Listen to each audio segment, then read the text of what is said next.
பேசுறாரு அவரு. அண்ணாவை மறந்து விட்டார்கள் அண்ணா திமுக. அண்ணா புரட்சி தலைவருடைய அண்ணாவுடைய இதயக்கணி புரட்சி தலைவர் ஆரம்பிச்ச இயக்கங்க. இன்னைக்கு இந்த ஆண்டிப்பட்டி பக்கம் போக இன்னும் அந்த புரட்சி தலைவருடைய நினைவு எல்லா இடத்துலையும் இருக்கும். அவருடைய தொண்டர்கள் தான். இன்னும் சொல்ல போனா நாங்கெல்லாம் பிறகு அண்ணாவை பார்த்ததில்லை. அண்ணா மறந்தப்ப எனக்கு என்ன 2 வயசா இருக்கும், 65. புரட்சி தலைவரை வந்து பார்த்தவர்கள், அம்மாவால் ஆளாக்கப்பட்டவர்கள். எப்படி அண்ணாவை மறக்கணும்? எங்கள் வழிகாட்டிகளை யாரும் மறப்பாங்களா? சும்மா ஒரு டைலாக்லாம் பேசிக்கிட்டு இருக்காரு. அவர் கட்சி ஆட்சிக்கு கொண்டு வரணும் ஆசைப்பட்டா செய்ய சொல்லுங்க. தேவையில்லாம எங்கள்கிட்ட வந்து வருஷம் சொல்றீங்க.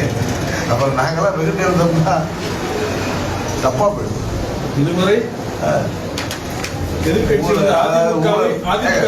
அவரை கேள்வி கேட்கிறாங்களா சோசியல் மீடியாவில் பார்த்தேன். எனக்கு ஒரு கரெக்டான கேள்வியாக தான் தெரிஞ்சு. ஊழலை ஒழிப்போங்கிறீங்களா? நீங்க உங்க பணத்தை பிளாக் டிக்கெட்டை வித்து தானே உங்க அந்த ஊழலே உங்களால ஒழிக்க முடியல.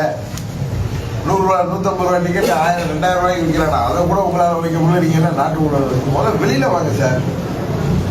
வீட்டுக்குள்ளார உட்காந்துட்டு ஊழலை ஒழிப்போம், எங்க கொள்கை எதிரி உடலங்காதிரின்னு பேசிட்டு இருக்கிறாரு அண்ணா. அவருக்கு பிடிக்கலாம் திமுக பேசுறது. தேவையில்லாம வந்து அண்ணாவெல்லாம் எங்க மறந்துட்டு வந்துருக்காங்க. எப்படி மறப்பாங்க அண்ணா? அண்ணாவை தமிழ்நாடு மறக்குமா? இது புதுசா வந்துட்டு அண்ணாவை பற்றி பேசிட்டு இருக்கேன். சிரிப்பா இருக்குங்க.